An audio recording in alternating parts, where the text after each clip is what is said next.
Magandang araw mga kagabay, ngayon po yung October 24, 2023, araw po ng Martes. At napakaganda po ng ating ebanghelyo ngayong araw na ito. Sabi ng Panginoon, maghintay kayong bihis at handang maglingkod at may mga nakasinding lampara.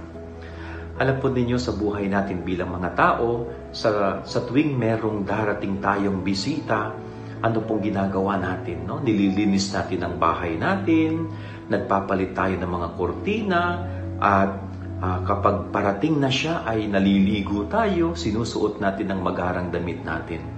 So, ganun din po sa pagdating ng Panginoon. No? Nais ng Panginoon na datnan tayong bihis. Pero ano yung bihis na sinasabi ng Panginoon dito? Yung magsusuot ba tayo ng magandang damit? Hindi po. Yung sinasabing bihis ng Panginoon dito ay kumbaga nabihisan ng bagong pagkatao ang ating buhay.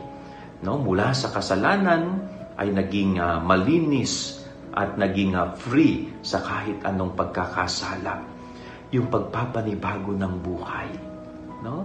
Yung conversion mula sa kasalanan patungo sa pagbabagong buhay.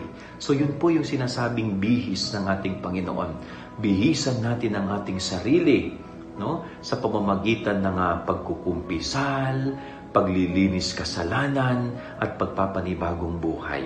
Ayan ang ating gabay-aral ngayong maghapon. God bless po sa inyo lahat. Pagpalain kayo ng Panginoon.